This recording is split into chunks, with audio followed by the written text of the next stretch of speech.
13h, Ophélie Fontana.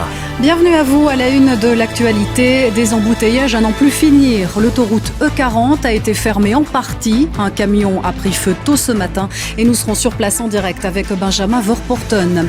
Les pharmaciens vaccinent de plus en plus contre le Covid. À l'approche des départs en vacances, les demandes sont en hausse. Une pétition et plus de 127 000 signatures. La plupart sont des Bruxellois. Ils réclament un abattage des animaux sans étourdissement préalable. Explication dans un instant. Rencontre aussi avec la chapelière de la reine d'Angleterre. Elisabeth II emportera très certainement un demain pour son jubilé de platine.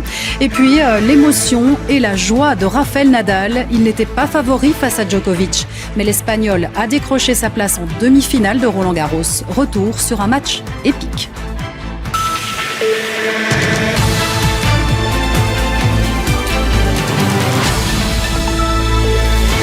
Bonjour à toutes et tous. C'était donc une matinée bien compliquée sur les routes. Des camions ont pris feu sur le 42 à Ytre et puis sur le 40 à Herstal et en région liégeoise précisément. Cela a paralysé la circulation. Les automobilistes ont dû faire preuve de beaucoup de patience. Voyons cela avec Anne-Catherine Musel, Jérôme Deneville et Benjamin Vorporten.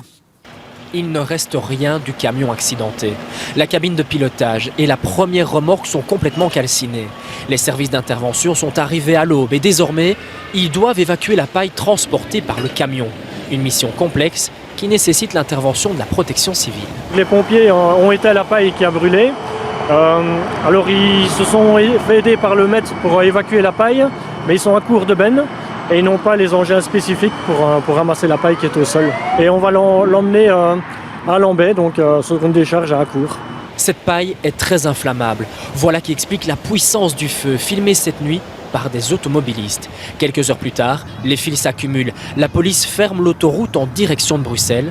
C'est alors tout le réseau secondaire qui se retrouve complètement saturé, avec des conséquences pour les automobilistes qui circulent dans l'autre sens. À l'impossible, nul n'est tenu. Quand vous avez un accident comme ça sur une autoroute, c'est clair que ça provoque de gros problèmes de circulation. Ça impacte énormément le réseau secondaire, les nationales. Donc tous les collègues des zones de police avoisinantes sont également, sur pied de guerre pour aider les automobilistes. Mais à titre d'exemple, ici, on a presque 20 km de bouchons sur l'autoroute A3 vers Bruxelles. Ces fils remontent jusqu'à Herve. Les bouchons sont tels que même les services appelés sur le lieu de l'accident se retrouvent en difficulté. Je viens de Visé et on est 15 km plus loin. J'ai mis plus de 2h30 pour arriver et les 5 derniers kilomètres, j'ai dû faire appel à la police pour me faire escorter parce que c'était impossible de rouler. Vers midi, la seconde remorque est redressée, sécurisée, puis évacuée. L'autoroute doit maintenant être nettoyée. Des travaux de nuit devront aussi être menés pour réparer les dégâts superficiels de la chaussée. Et où en est la situation à cette heure-ci? Nous allons faire le point en direct avec Benjamin Vorporten. La situation commence enfin à s'arranger. Bien oui, vous le voyez, elle s'arrange un tout petit peu puisqu'il y a une bande sur l'autoroute qui est rouverte. Alors malgré tout, il y a toujours énormément d'embarras de circulation. On nous dit 1 heure en provenance de Verviers, 1h30 en provenance de Visé. Il y aurait même des bouchons aux alentours de Theux à cause des déviations. Donc le réseau secondaire est encore assez compliqué, assez saturé pour le moment. Alors une seule bande est rouverte, pourquoi? Parce que vous le voyez, ce pont, eh bien maintenant des expertises, des analyses qui doivent être menées dessus. On sait par exemple que des carottages ont été effectués sur les pilastres du pont pour veiller à sa stabilité, voir s'il est encore capable de supporter des véhicules. Et puis surtout là, on analyse la couche en néoprène qui est sous le pont et qui lui permet en fait de se dilater en cas de forte chaleur. Les résultats de ces analyses devraient être connus dans les prochaines heures, ce qui veut dire qu'on devra attendre le courant de l'après-midi pour savoir si l'autoroute peut rouvrir complètement ou si des travaux doivent être menés. Une chose est certaine, vous l'avez entendu dans le sujet, des travaux de nuit seront menés pour réparer la chaussée qui est dans un état forcément assez dégradé.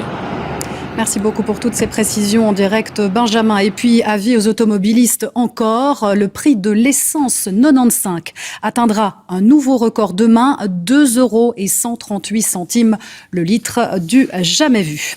Parlons argent, justement. Retirer des billets devient compliqué. Le gouvernement wallon en discutait ce matin. De plus en plus d'agences bancaires ferment, les distributeurs disparaissent aussi.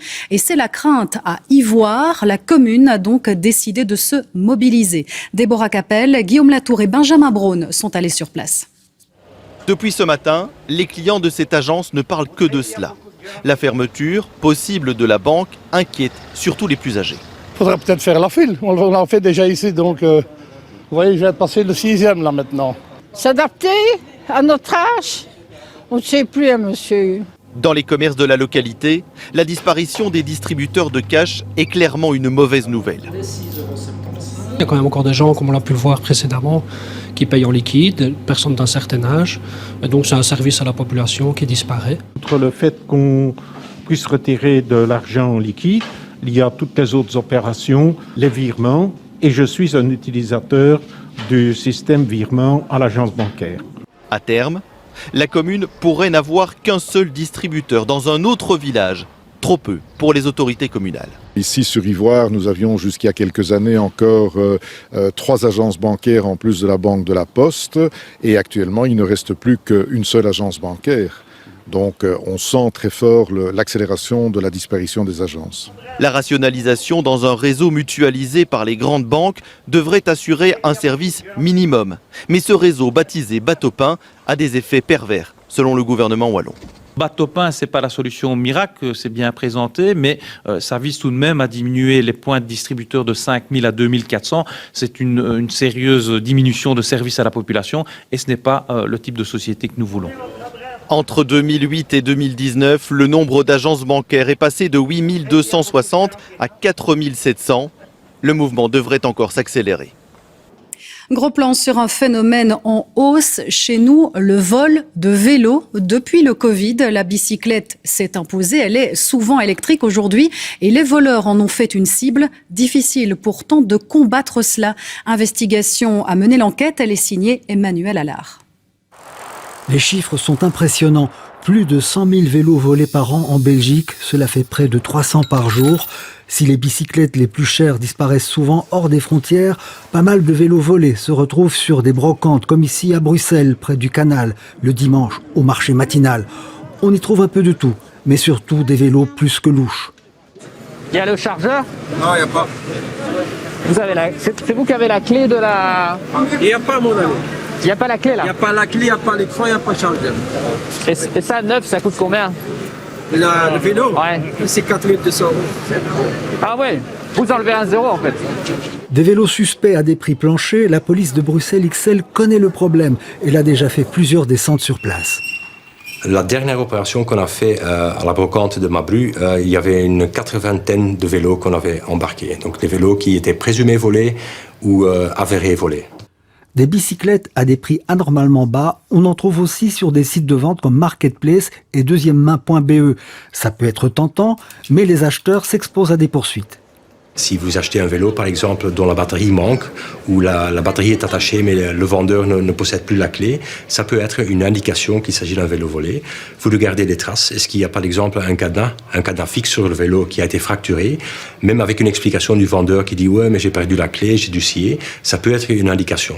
C'est pas une science exacte, bien sûr, mais donc pour rester de bonne foi, il faut en tenir compte, sinon vous pouvez être suspecté de recel. Avec l'explosion de vols de bicyclettes, en fait, c'est toute la transition vers une mobilité douce qui est menacée.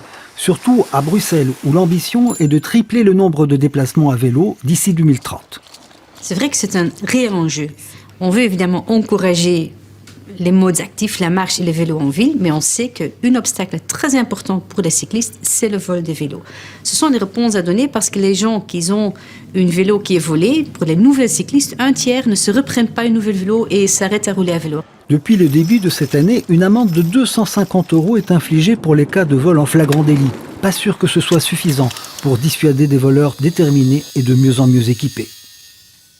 Et la suite de cette enquête sur le vol de vélos est à découvrir ce soir dans le magazine Investigation, juste après le journal télévisé. Dans la suite de ce 13h, des stars de musique coréenne à la Maison-Blanche. Joe Biden a invité le groupe de K-pop BTS pour parler du racisme. Nous assisterons au bagage de jeunes cigognes à Plankendal. Elles sont nombreuses à s'installer dans ce zoo. Et puis, la violoncelliste belge était sur scène hier soir pour la finale du concours Reine Elisabeth. Nous l'entendrons tout à l'heure.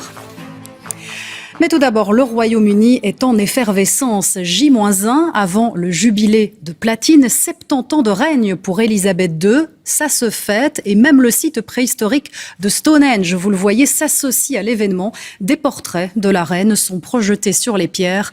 Les photos représentent chaque décennie de son règne. Et sur la plupart des clichés, vous l'avez vu, la reine Élisabeth II porte un chapeau toujours assortie à la couleur de sa tenue, c'est sa marque de fabrique. Elle en a porté plus de 5000 depuis son accession au trône. Alors Anaïs Cordoba et Laura Calmus sont allées à la rencontre de sa chapelière dans un atelier de Londres. Ils ont évolué au fil des années et des tendances, mais les chapeaux d'Élisabeth II sont presque toujours de couleurs flamboyantes et assortis à ses tenues. Chapelière officielle de la reine depuis 2014, Rachel Trevor-Morgan connaît tout de leur secret de fabrication. So this hat was made in a fine Grazia straw, which is basically, it's a very clean, fine straw, which I love using. Dans cet atelier du XVIIe siècle, elle confectionne les couvre-chefs de la haute société anglaise depuis 30 ans. Elle nous explique pourquoi Élisabeth II choisit presque toujours des couleurs vives. People have come to see her because, you know, she's very special and people want to see her. So if you're wearing a bright colour, it's obvious where she is. And maybe that's part of the reason for hats too. Although she's, as we know, she's always worn hats. And I think it has a dignity and a gravitas which, you know, a hat brings to anybody. C'est le styliste de la reine qui lui passe commande. Il lui envoie un échantillon de la tenue que portera la souveraine. En fonction de la matière et de la couleur choisie, Rachel Trevor-Morgan fabrique alors le chapeau. Depuis 2006, elle en a réalisé plus de 70 pour la reine.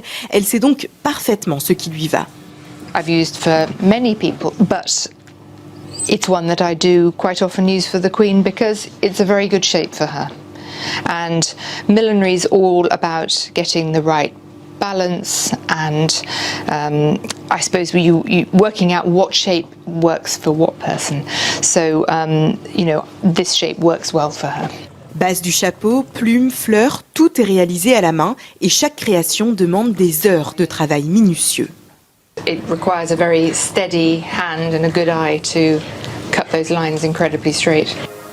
À l'approche des célébrations du jubilé de platine, Rachel Trevor-Morgan est aux aguets, car elle ne sait jamais si la reine portera l'un de ses chapeaux, ni pour quelle occasion. The royal family appear in the carriages.